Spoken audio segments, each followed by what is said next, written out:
Hello everyone, welcome back to GK today. मेरा नाम सिया वर्मा है और आज मैं आपके लिए लेकर आई हूँ जीके टुडे के करंट अफेयर्स के पिछले वीक के टॉप 50 क्वेश्चंस का revision.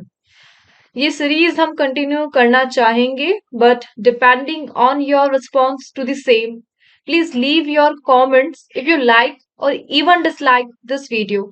So let us start. First question है, which department under the Ministry of Finance notifies changes in rates on small savings scheme? वित्त मंत्रालय के तहत कौन सा विभाग स्मॉल सेविंग्स स्कीम्स की दरों में बदलाव की सूचना देता है? आंसर होगा इसका डिपार्टमेंट ऑफ इकोनॉमिक्स अफेयर्स. किसके अंडर आता है department of economic affairs? Ministry of finance के अंडर आता है. सो क्यों न्यूज में रहा मिनिस्ट्री ऑफ फाइनेंस का डिपार्टमेंट ऑफ इकोनॉमिक अफेयर्स? क्योंकि हाल ही में इसने जो स्मॉल सेविंग स्कीम्स हैं उनकी रेट्स में चेंजेस किया है और उनको इंक्रीज किया है. पॉइंट टू बी नोटेड, दो मेजर स्कीम्स है, सुकन्या समृद्धि योजना एंड पीपीएफ. इनकी रेट्स में कोई भी चेंजेस नहीं हुए हैं. सो प्रेजेंटली जो सुकन्या समृद्धि योजना की रेट है वो 7.6% है इंटरेस्ट रेट. पहले भी यही थी, इसमें इंक्रीजमेंट नहीं हुआ है. पीपीएफ इसकी जो रेट है वो 7.1% इंटरेस्ट रेट है. सुकन्या समृद्धि योजना जो कि 2015 में स्टार्ट हुई थी. किसने स्टार्ट किया था इसको? किस मिनिस्ट्री के अंडर आती है ये? सो ministry of women and child in development के अंडर है, यानी यूनियन मिनिस्टर स्मृति ईरानी. ठीक है. एंड पीपीएफ को स्टार्ट किया था 1968 में एनएसआई ने. NSI full form national saving institute. और किन स्कीम्स की इंटरेस्ट रेट में इंक्रीजमेंट हुआ है उनकी बात कर लेते. सो केवीपी स्कीम, केवीपी जिसकी फुल फॉर्म है किसान विकास पात्र. इसकी जो इंटरेस्ट रेट है वो पहले 7% थी, बट नाउ वो 7.2% से इनहेंस हो चुकी है. एक बात कर लेते एस स्मॉल सेविंग स्कीम. इसकी जो फुल फॉर्म है सीनियर सिटीजन सेविंग स्कीम. इसकी जो इंटरेस्ट रेट है वो 7.6% से 8% तक इंक्रीज हुई है. सो ये स्मॉल सेविंग स्कीम से जिसकी इंटरेस्ट रेट को चेंज किया गया है. किसने? डिपार्टमेंट ऑफ इकोनॉमिक अफेयर्स ने. अच्छा, यहाँ पे मिनिस्ट्री ऑफ फाइनेंस की बात हो रही है. आप सभी जानते हैं मिनिस्ट्री ऑफ फाइनेंस की जो प्रेजेंट यूनियन मिनिस्टर है निर्मला सीतारमण. अच्छा, फर्स्ट मिनिस्टर ऑफ फाइनेंस कौन थे ये बता सकते हैं आप?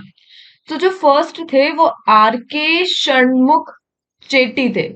और फर्स्ट लेडी फाइनेंस मिनिस्टर वो थी इंदिरा गांधी, जो कि इंडिया की लॉन्ग टाइम पीएम भी रह चुकी है. Second longest PM of India Indira Gandhi, वो फर्स्ट लेडी फाइनेंस मिनिस्टर थी इंडिया की. अच्छा, ये तो सेकंड थी longest. First longest prime minister कौन थे?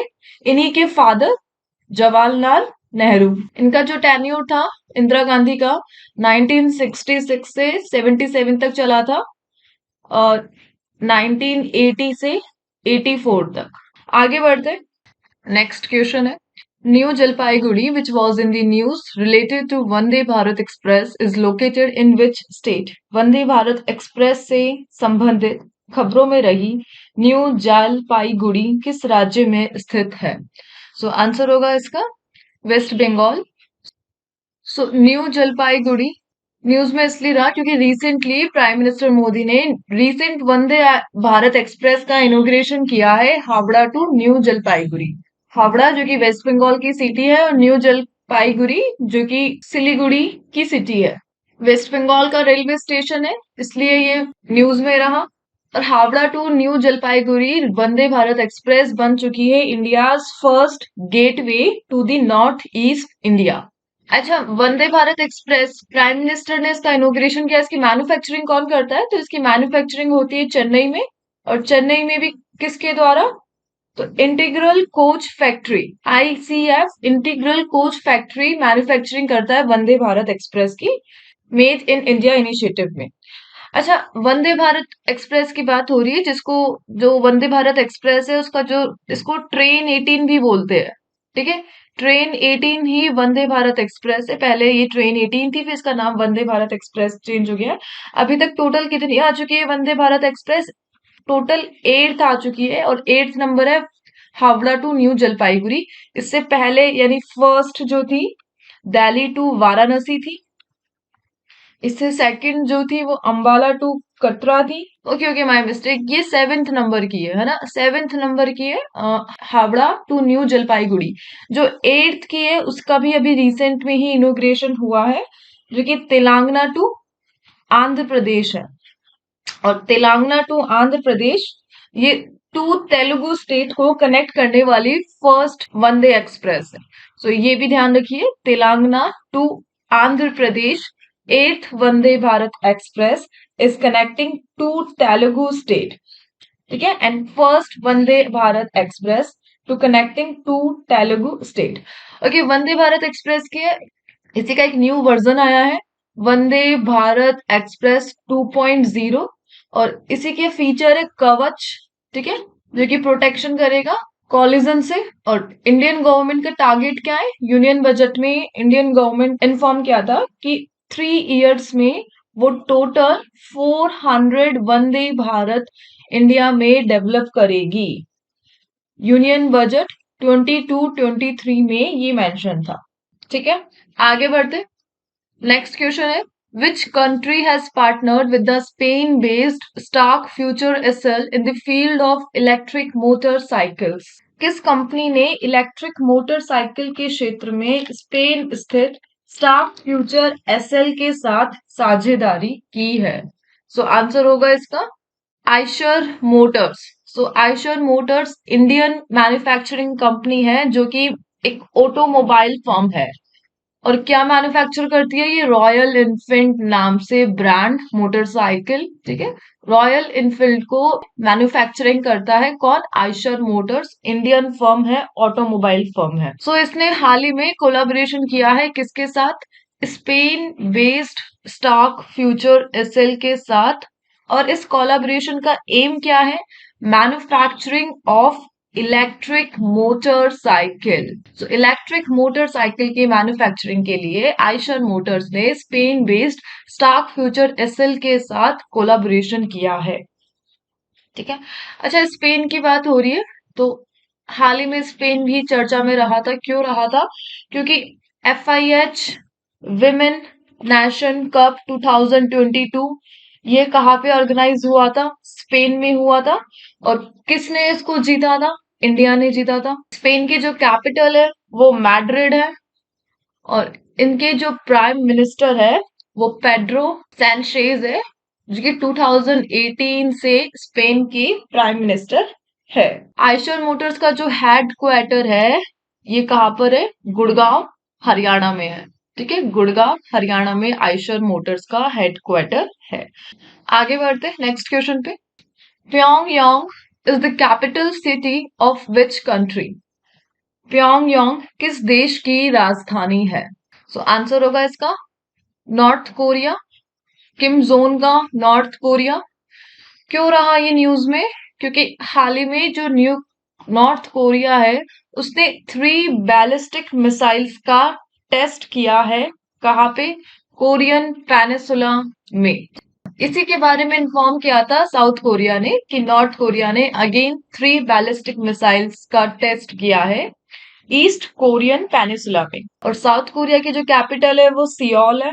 अच्छा, यहाँ पे कोरिया की बात हो ही रही है तो कोरिया से जो स्टैटिक न्यूज है वो कोरियन वॉर है, जो कि कब हुआ था, कोरियन वॉर 1950 से 53। और इसी के बाद यूएस ने सिक्योरिटी प्रोवाइड की थी किसको, साउथ कोरिया को। और क्या सिक्योरिटी थी वो, थार्ड, THAAD। ठीक है, ये भी अपने आप में एक इम्पोर्टेंट न्यूज है। क्या फुल फॉर्म है इसकी, terminal high altitude area defence. ठीक है, जो साउथ कोरिया की बाउंड्री पे तैनात किया था यूएस ने for the security from north Korea. North Korea और साउथ कोरिया को अलग करता है वो है 38th पैरेलल लाइन। एक इसका ध्यान रखना, ठीक है, 38th पैरेलल लाइन किसके बिटवीन है, नॉर्थ कोरिया और साउथ कोरिया।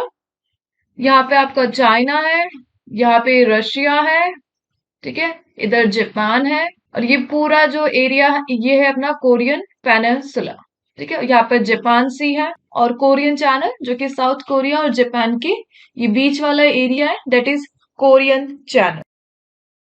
ठीक है, आगे बढ़ते हैं। नेक्स्ट है, India is in talks with which country to sign a mutual legal assistance treaty, MLAT। So India किस देश इंडिया किस देश के साथ mutual legal assistant treaty sign करने के लिए न्यूज में है? आंसर होगा इसका सऊदी अरेबिया। सऊदी अरेबिया, जिसकी जो कैपिटल है वो रियाद है। इंडिया साइन करेगा सऊदी अरेबिया के साथ MLAT। क्या एम है MLAT का? इसका एम है फॉर्मल असिस्टेंस ऑब्टेन करना, किसके लिए? इन्वेस्टिगेशन के लिए, और तो क्रिमिनल क्राइसिस के इन्वेस्टिगेट करने के लिए एक फॉर्मल असिस्टेंस है between Saudi Arabia and India, and that is MLAT, mutual legal assistance treaty. So MLAT किसके अंडर आता है? ये आता है अपना home affairs, the ministry of home affairs के अंडर आता है, जिसके जो यूनियन मिनिस्टर है वो अमित शाह है। और स्पेशल केसेस में the ministry of external affair भी इस MLAT में इंक्लूड रहती है। और अभी तक इंडिया ने टोटल कितने कर लिए हैं sign MLAT? 45 MLAT India sign कर चुकी है। जर्मनी और इटली के साथ भी प्लानिंग चल रही है इंडिया की MLAT साइन करने के लिए। अच्छा, अपने कॉन्स्टिट्यूशन में MLAT का कोई जिक्र है? So section 105 of criminal procedure code speaks about MLAT। ठीक है, आगे बढ़ते हैं नेक्स्ट क्वेश्चन पे। सो नेक्स्ट क्वेश्चन है, what is the target of number of Ayushman Bharat Health and Wellness Center under the Ayushman Bharat? Ayushman Bharat के तहत आयुष्मान भारत स्वास्थ्य और कल्याण केंद्रों की संख्या का लक्ष्य कितना है? सो आंसर होगा इसका 1.5 lakh. ABHWC। So Ayushman Bharat health and wellness centre का जो टारगेट था वो 1.5 लाख था, जो कि इंडियन गवर्नमेंट ने अचीव कर लिया है दिसंबर 2022 तक। ठीक है, दिसंबर 2022 तक ही टारगेट था जिसको इंडियन गवर्नमेंट ने अचीव किया है, इसलिए ये न्यूज में रहा है। 2017 में आया था नेशनल हेल्थ पॉलिसी, जिसकी रिकमेंडेशन थी दो चीजें, जिसके कंपोनेंट थे क्या? एक तो Ayushman Bharat health and wellness centre की स्थापना करना, और सेकंड था आयुष्मान भारत प्रधानमंत्री जन आरोग्य योजना। सो ABHWC का टारगेट हमने अचीव कर लिया है। ठीक है, अच्छा आपके लिए क्वेश्चन, जो आयुष्मान भारत जो मिनिस्ट्री ऑफ आयुष में इंक्लूडेड है, इसमें आयुष की फुल फॉर्म क्या है? A फॉर आयुर्वेदा है, Y फॉर योगा है, योगा नेचुरोपैथी है, U फॉर यूनानी है, S फॉर सिद्धा है, एंड H फॉर होम्योपैथी। ठीक है, तो इसका फुल फॉर्म एक बार ध्यान रखना। आगे बढ़ते हैं, नेक्स्ट क्वेश्चन है, which institution release the statistical table relating to banks in India? So statistical table जो कि रिलेटेड है बैंक्स इन इंडिया, किसने रिलीज करी है? आंसर होगा इसका RBI, Reserve Bank of India. So हाल ही में रिजर्व बैंक ऑफ इंडिया ने ये रिपोर्ट पब्लिश की है। क्या है ये रिपोर्ट? ये रिपोर्ट है, ठीक है, statistical table relating to banks in India, Indian banking sector activities को बता रही है ये। RBI की बात हो रही है। RBI का जो स्ट्रक्चर होता है उसमें एक तो गवर्नर होता है, 4 डेप्यूटी गवर्नर होते हैं, और प्रेजेंटली जो RBI गवर्नर है वो शक्तिकांत दास है। कौन से नंबर की है ये? तो 25th नंबर की RBI गवर्नर है शक्तिकांत दास। अच्छा, फर्स्ट गवर्नर ऑफ RBI वो कौन थे? अब RBI के जो गवर्नर है इसके भी दो केस है, before independence and after independence. So before independence तो थे ऑसबर्न स्मिथ, और आफ्टर इंडिपेंडेंस कौन थे वो आप बताएंगे। इसके लिए अगर RBI के लिए आपसे कमेटी पूछे तो इसके लिए जो कमेटी है वो है आपकी हिल्टन कमेटी है। और कब आया था ये?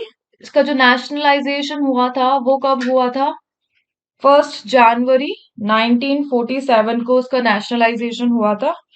अच्छा, RBI के डेप्यूटी गवर्नर, RBI के जो फॉर्मर गवर्नर थे, उन्हीं के हाल में एक बुक थी जो अभी SSC के एग्जाम्स में भी मुझे देखने को मिली थी।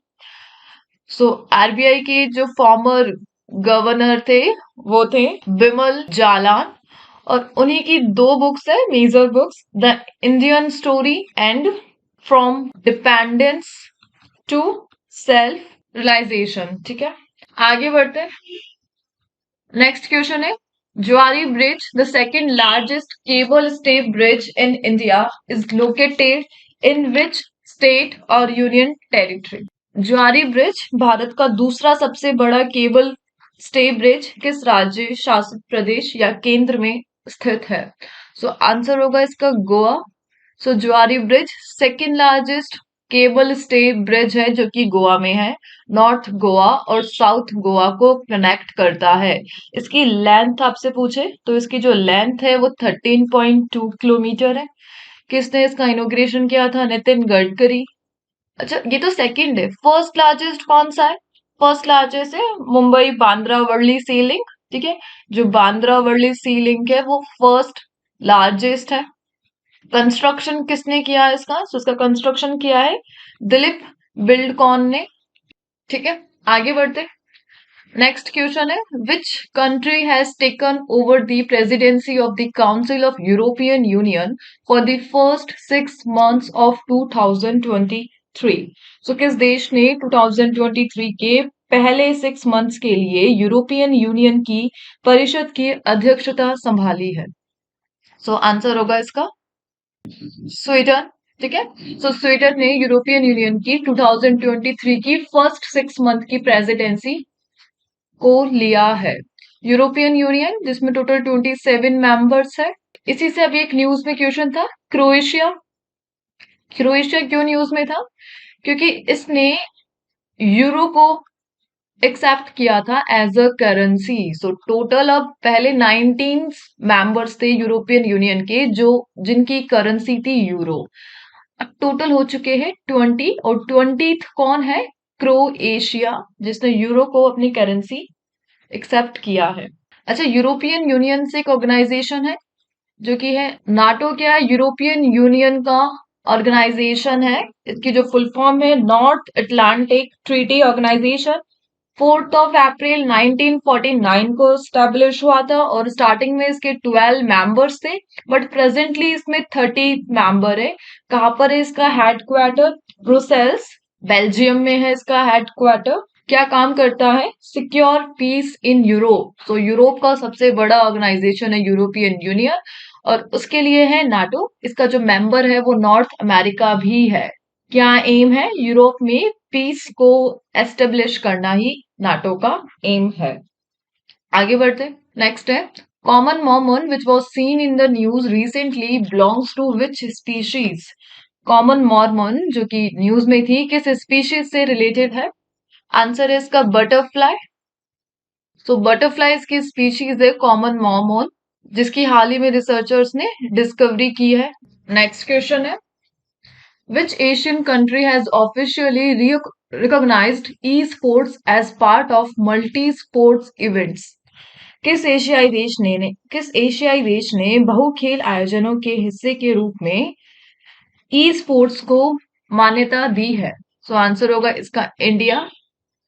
ये भी इंपॉर्टेंट न्यूज है। सो इंडिया ने हाल ही में ई स्पोर्ट्स को रिकॉग्नाइज किया है as a multi sports event. इसके लिए जो मिनिस्ट्री है, दो ministries union ministry esports को देखेगी। एक तो है ministry of youth affair and sports, जिसके जो यूनियन मिनिस्टर है वो अनुराग ठाकुर है। और जो दूसरी नोडल एजेंसी है इसके लिए वो है ministry of electronics and technology और इसके जो यूनियन मिनिस्टर है वो है अश्वनी वैष्णव। अच्छा, ई स्पोर्ट्स के लिए क्या हमारे कॉन्स्टिट्यूशन में कुछ है? So article 77। आर्टिकल 77 क्या बताता है? It is related to conduct the business of government of India. So government of India की बिजनेस के लिए जो चीज इंपॉर्टेंट है आर्टिकल 77 के थ्रू उसको अमेंडमेंट किया जा सकता है। सो गवर्नमेंट ऑफ इंडिया ने ई स्पोर्ट्स के लिए जो रूल्स थे, रेगुलेशंस थे, उसमें अमेंडमेंट किया है आर्टिकल 77 के थ्रू। ठीक है, सो इंडिया ने ई स्पोर्ट्स को मल्टी स्पोर्ट्स इवेंट का दर्जा दिया है। आगे बढ़ते। What is the name of the difference between the total revenue and the total expenditure of a country in a year? एक पर्टिकुलर कंट्री में टोटल रेवेन्यू और टोटल एक्सपेंडिचर का जो गैप होता है उसे क्या कहते हैं? सो आंसर होगा इसका fiscal deficit. So total revenue and total expenditure का जो गैप है, डिफरेंस है, दैट इज फिस्कल डेफिसिट, जो कि रहा 2022-23 फाइनेंशियल ईयर में जो फिस्कल डेफिसिट की रेट है वो रही है 59% और 978,154 करोड़। कब से? अप्रैल टू नवंबर 22 के बिटवीन फिस्कल डेफिसिट की ये रेट थी। कौन जनरेट करता है ये डेटा? तो ये जो डेटा है ये जनरेट करता है ministry of finance. Government of India के जो अकाउंट्स है उसके लिए अथॉरिटी है। सो गवर्नमेंट के अकाउंट्स के लिए जो अथॉरिटी है वो है कैग, CAG, कैग, जो कि इंडिपेंडेंट चार्ज है अपने आप में गवर्नमेंट के अकाउंट्स को देखने के लिए। और प्रेजेंटली जो कैग है इंडिया के वो कौन है? गिरीश चंद्र मुर्मू। ठीक है, ये प्रेजेंटली इंडिया के कैग है, 14th नंबर के कैग है। फर्स्ट नंबर के कैग कौन थे इंडिया के? जो फर्स्ट थे वो थे Narhari Rao. So Narhari Rao is the India first CAG. और कैग के अंडर कौन आता है? CGA।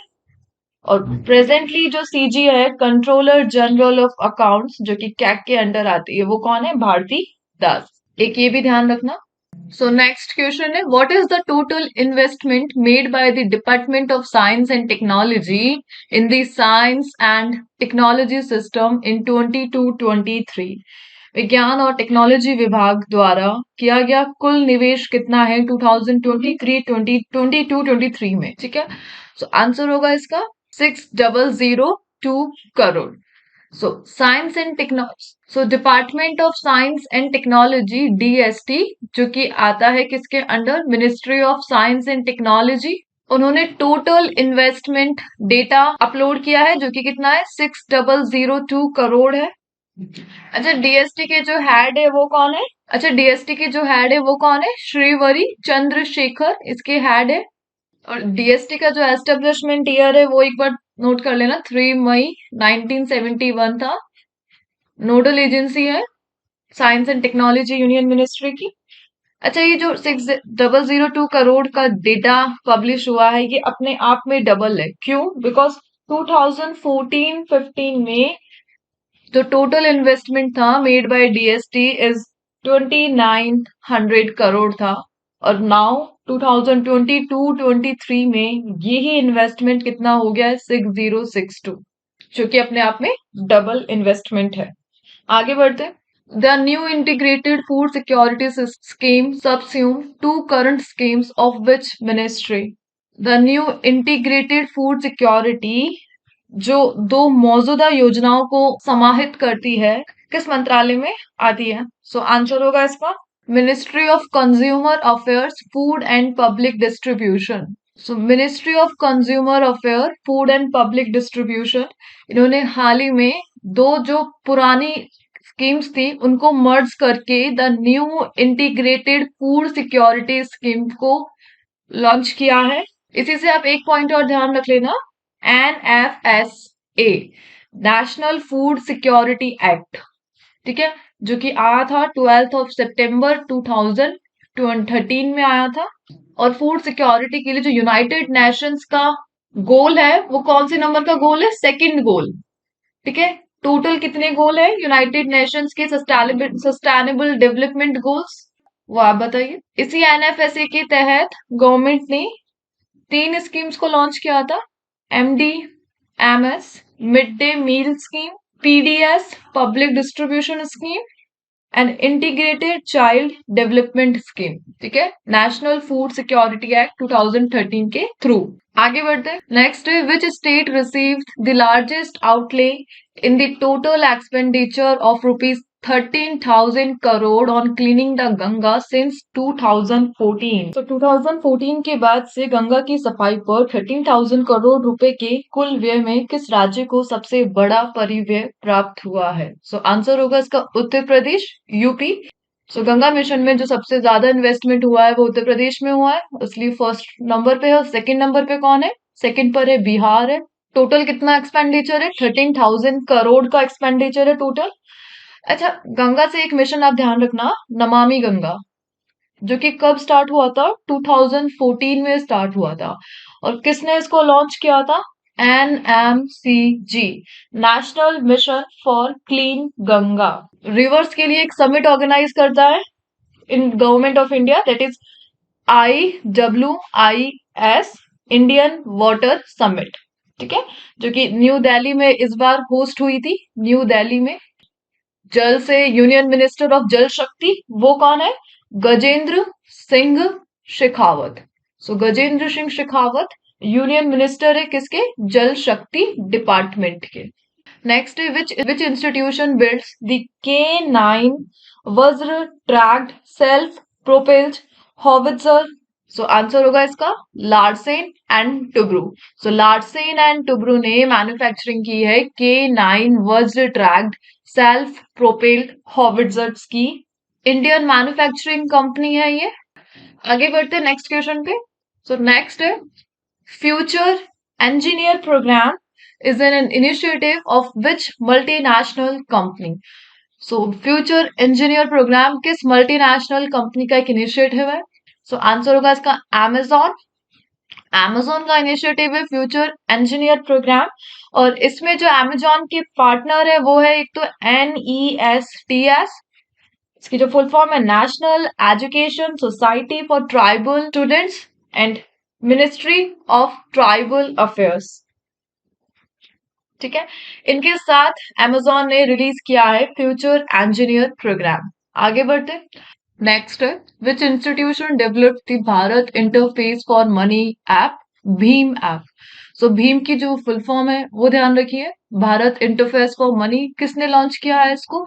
NPCI, इसकी जो फुल फॉर्म है national payment corporation of India. So NPCI ने लॉन्च किया है, सॉरी डेवलप करा है क्या? भीम ऐप। सो बस भीम ऐप का डेवलपमेंट कौन करता है? NPCI करता है। ठीक है, नेक्स्ट देखते हैं। Ajay Kumar Srivastava has been appointed as the Managing Director and Chief Executive Officer CEO of which bank? So Ajay Kumar Srivastava को किस बैंक का MD CEO अपॉइंट किया गया है? So आंसर होगा इसका इंडियन ओवरसीज बैंक।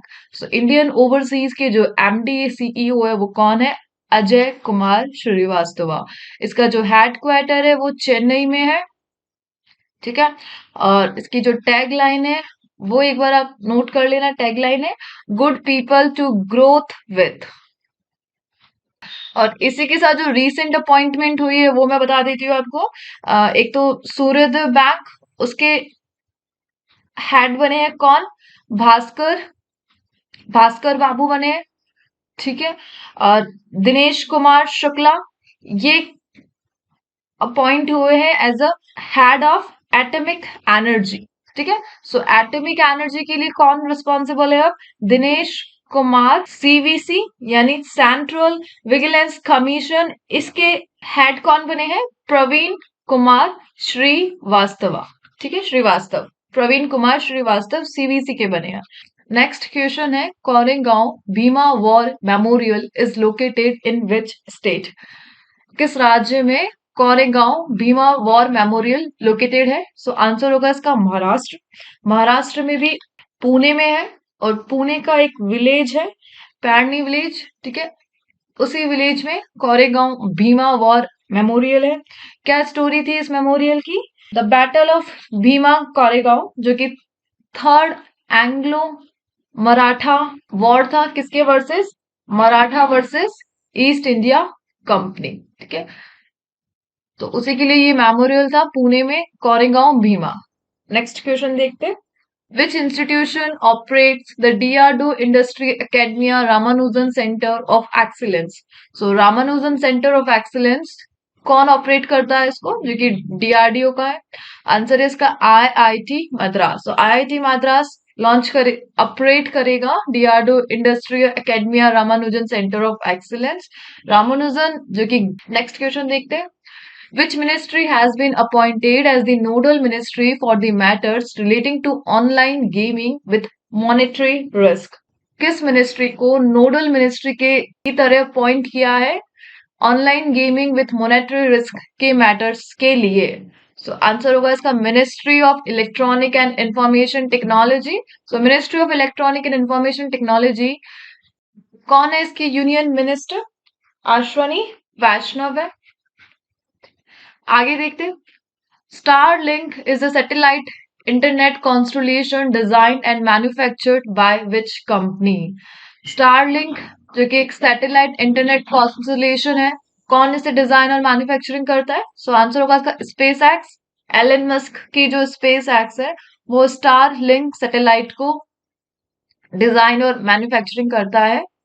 ठीक है, नेक्स्ट देखते हैं। Which city is the host of the Virasat Festival organized by the Ministry of Textile? So विरासत फेस्टिवल को कौन सा सिटी होस्ट करेगा जो कि ऑर्गेनाइज कर रहा है ministry of textile?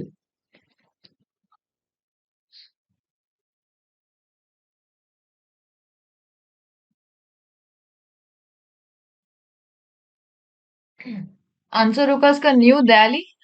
So India celebrate कर रहा है विरासत, इसका सेकंड फेज है ये। ठीक है, कहाँ पर सेलिब्रेशन हो रहा है ये? न्यू दिल्ली में, जनपथ पे। ठीक है,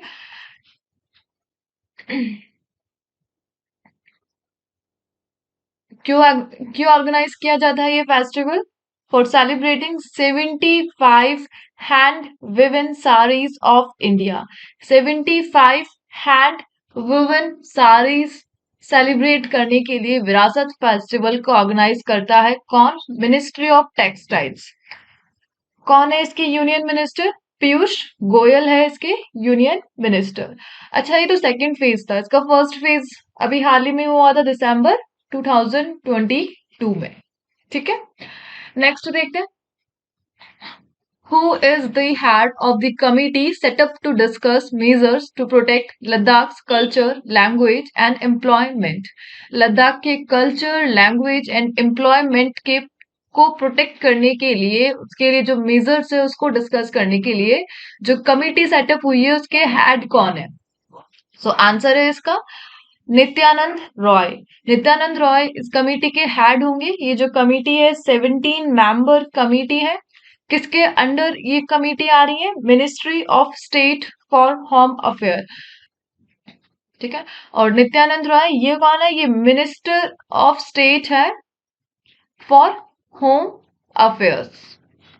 इसी कमेटी के मेंबर है लद्दाख के लेफ्टिनेंट गवर्नर आर के माथुर।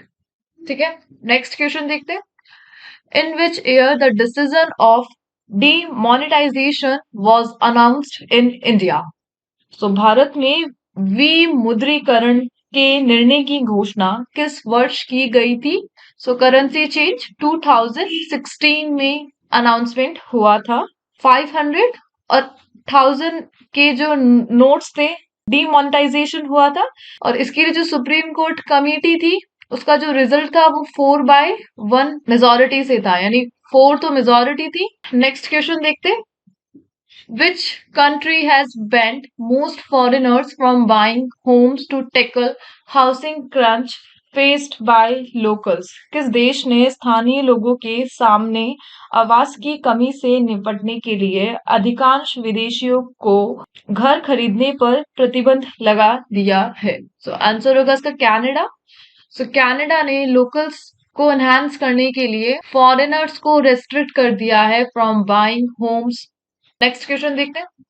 विच institution has listed restrictive norms of ministries that violate Make in India plan? So किस संस्थान ने मेक इन इंडिया प्लान का उल्लंघन करने वाले मंत्रालयों के प्रतिबंधात्मक मानदंडों को सूचीबद्ध किया है? तो आंसर होगा इसका DPII। इसके लिए जो इंस्टीट्यूट है वो है DPIIT। इसकी जो फुल फॉर्म है वो एक बार ध्यान रख लेना, department for promotion of industry and internal trade.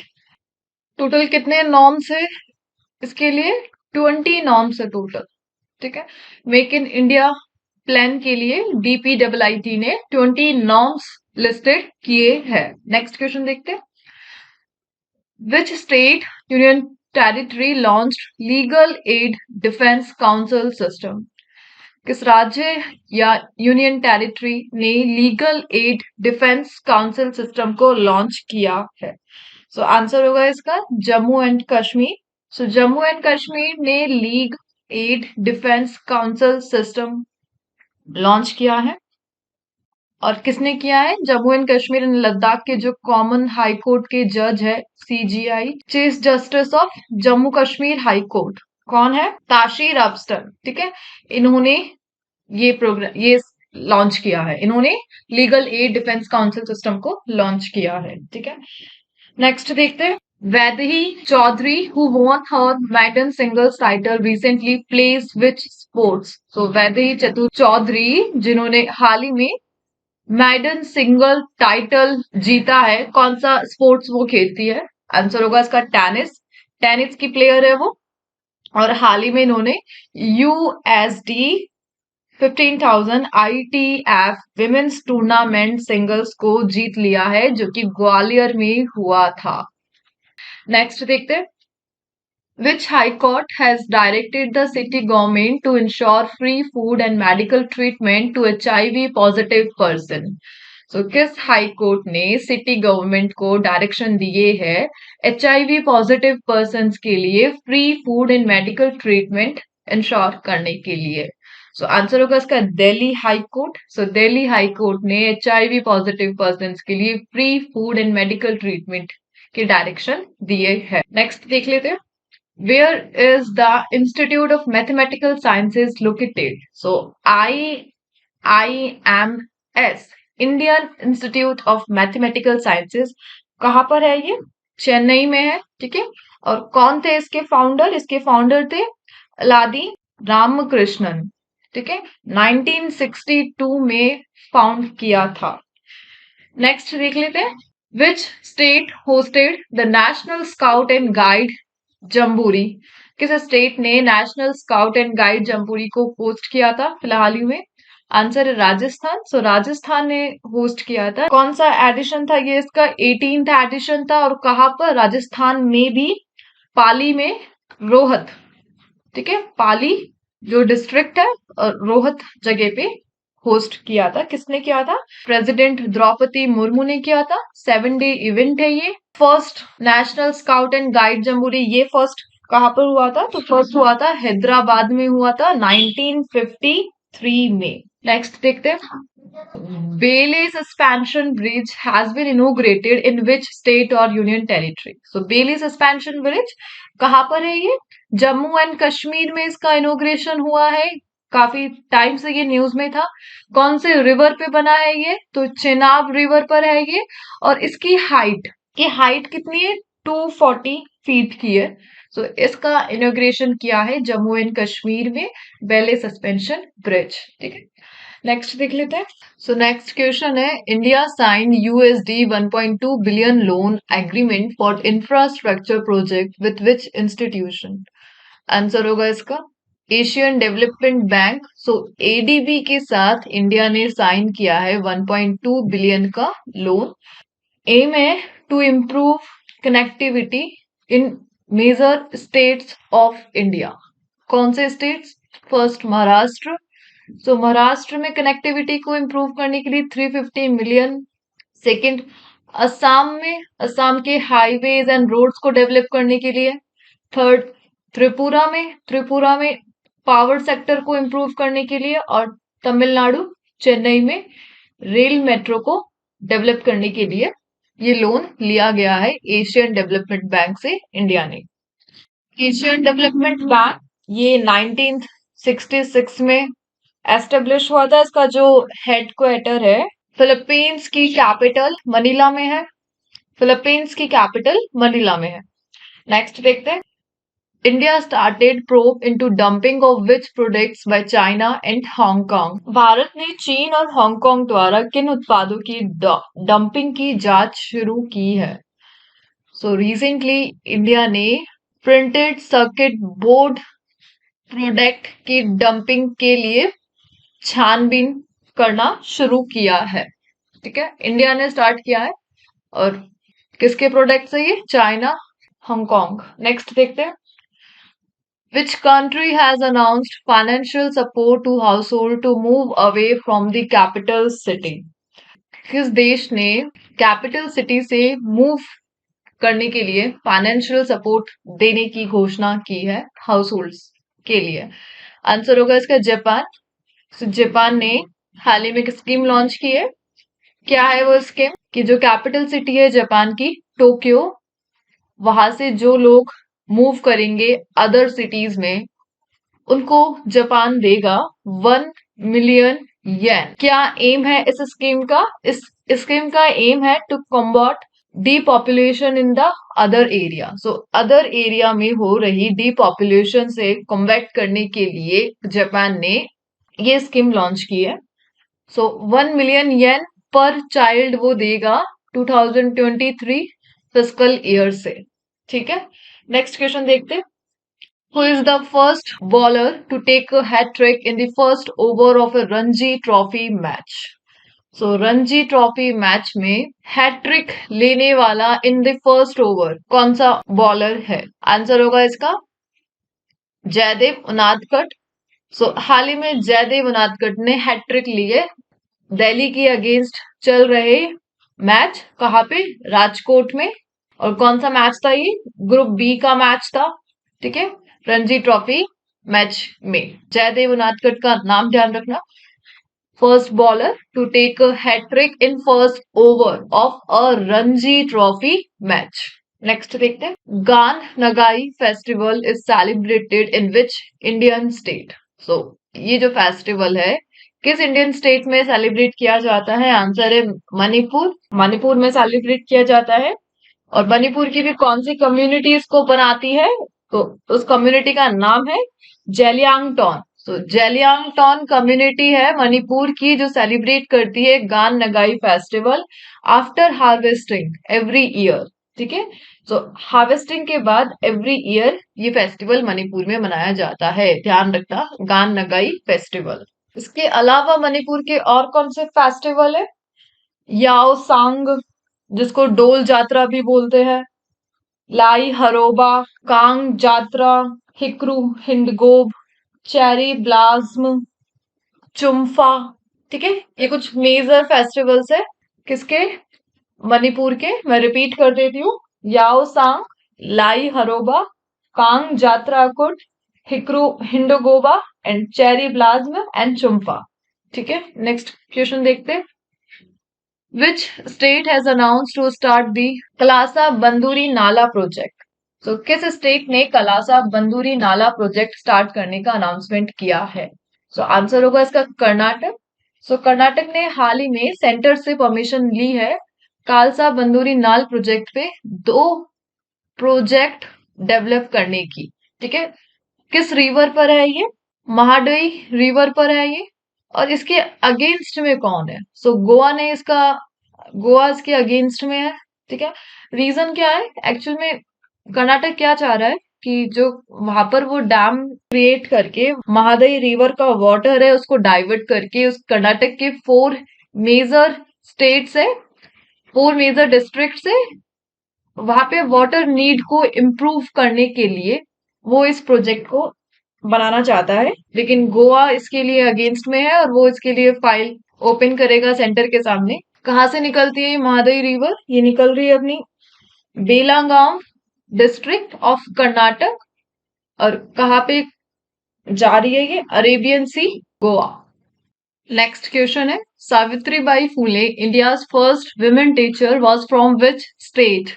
सो सावित्रीबाई फुले जो कि इंडिया की फर्स्ट विमेन टीचर है वो किस राज्य से थी?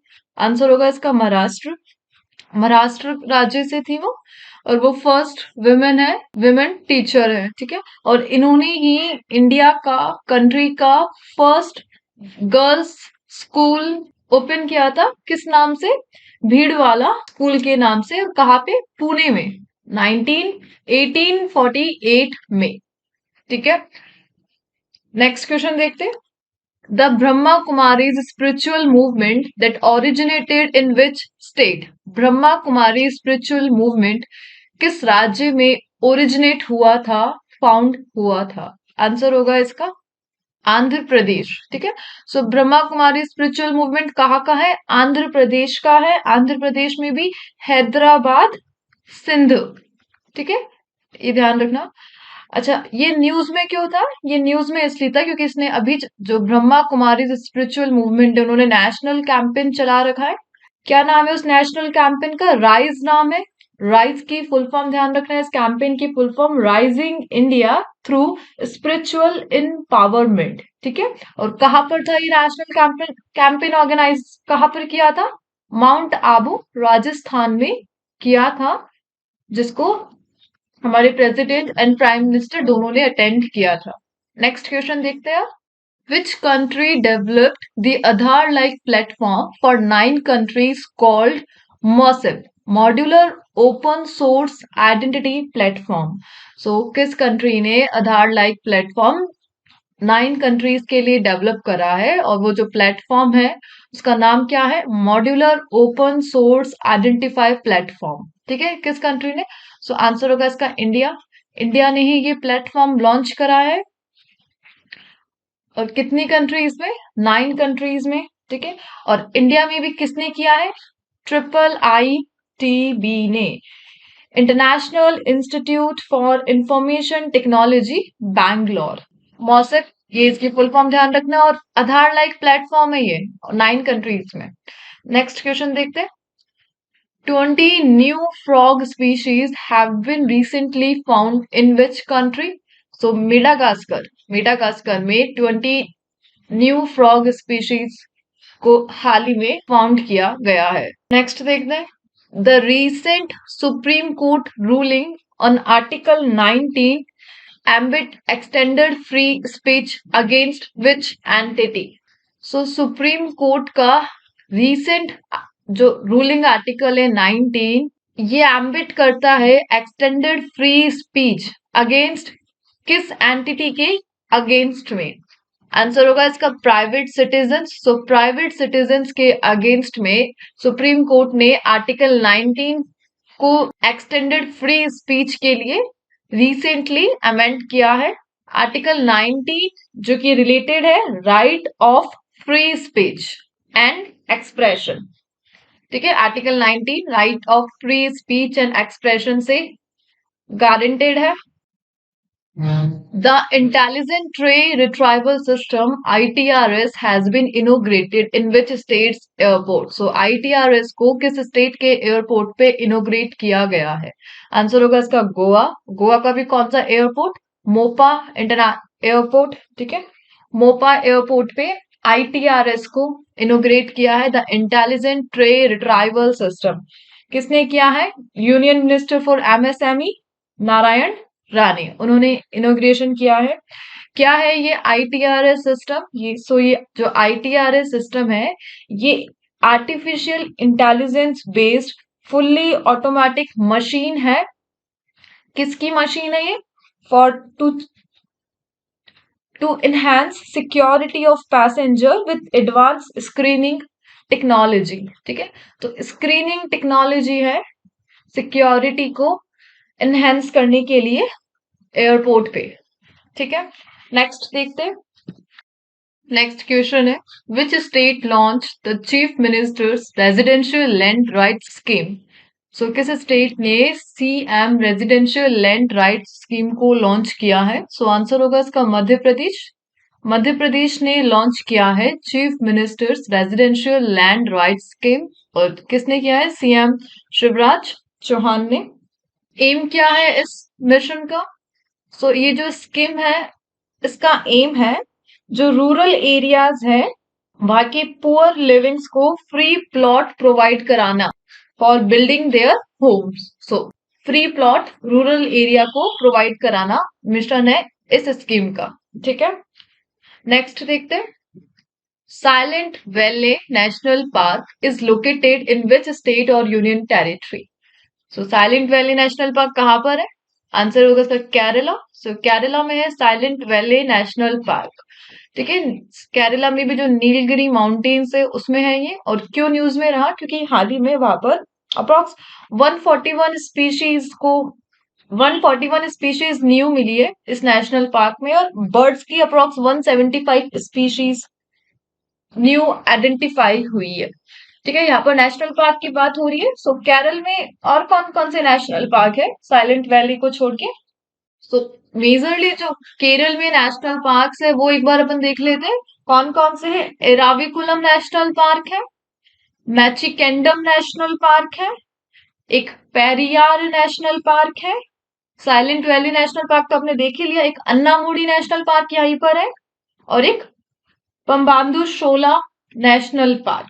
ठीक है, तो मेजरली 6 नेशनल पार्क्स आपको केरल में देखने को मिलेंगे। अच्छा, एक क्वेश्चन, अभी तक टोटल नेशनल पार्क्स कितने हैं इंडिया में? तो टोटल 106 नेशनल पार्क है इंडिया में। इनमें से जो सबसे लार्जेस्ट है वो कौन सा है? हेमिस नेशनल पार्क है। और हेमिस नेशनल पार्क कहाँ पर है आपका? लद्दाख में है। ठीक है, और सबसे स्मॉलेस्ट कौन सा है? South button island national park, और ये कहाँ पर है? अंडमान एंड निकोबार आइलैंड पे। ठीक है, नेक्स्ट देखते हैं। The Greenfield International Airport at Goa has been named after which leader? So Greenfield International Airport जो गोवा में है उनका नाम किस लीडर के नाम पे रखा गया है? आंसर होगा इसका मनोहर पारिकर। सो मनोहर पारिकर के नाम पे रखा गया है greenfield international airport of Goa. Manohar Parrikar international airport कौन थे ये? गोवा के सीएम थे और डिफेंस मिनिस्टर ऑफ गोवा थे। अच्छा, रिसेंट में जो नेम चेंजेस हुए वो बात कर लेते हैं अपन। हाल ही में जो मिड डे मील थी उसका नाम कन्वर्ट होकर क्या हो चुका है? पीएम पोषण। ठीक है, चंडीगढ़ एयरपोर्ट, तो चंडीगढ़ एयरपोर्ट का नाम क्या हो चुका है? भगत सिंह जी के नेम पर हो चुका है। राजपथ का नाम क्या हो गया है? कर्तव्य पथ हो गया है। हिमाचल प्रदेश की जो रोहतांग सुरंग थी उसका नाम अटल बिहारी वाजपेयी के नाम पर हो गया है। पंजाब के जो मोहाली हॉकी स्टेडियम था उसका नाम बलबीर सिंह के नेम पर हो गया है। एंड जो अभी सुर्खियों में है उड़ीसा का राहुल केरल स्टेडियम, जो कि किसके नेम? बिरसा मुंडा के नेम पर हो गया है। ठीक है, हॉकी स्टेडियम जो कि लार्जेस्ट हॉकी स्टेडियम है इंडिया का। ठीक है, तो ये कुछ नेम चेंजेस है। नेक्स्ट देखते हैं। The government has approved rupees 28.11 crore to extend the interest-free loan to tobacco farmers of which state? So government ने 28.1 करोड़ का इंटरेस्ट फ्री लोन अप्रूव किया है तंबाकू फार्मर्स किस स्टेट के? आंसर होगा इसका आंध्र प्रदेश। गवर्नमेंट ने आंध्र प्रदेश स्टेट के लिए 28.11 करोड़ का लोन दिया है। और क्यों दिया है? जो साइक्लोन आया था, कौन सा एक साइक्लोन फेमस था जो कि साउथ का है? मंडोस साइक्लोन। ठीक है, मंडोस साइक्लोन के कारण जो मंडोस साइक्लोनिक रेन है ये कहां से आता है? Bay of Bengals to Coromandel coast. ठीक है, इसी के साथ ये सेशन होता है समाप्त। मैं आशा करती हूँ और उम्मीद करती हूँ ये सेशन आपको अच्छा लगा होगा। वीडियो अच्छी लगी है तो प्लीज इस चैनल को लाइक और सब्सक्राइब और शेयर करना ना भूलें। Thank you everyone.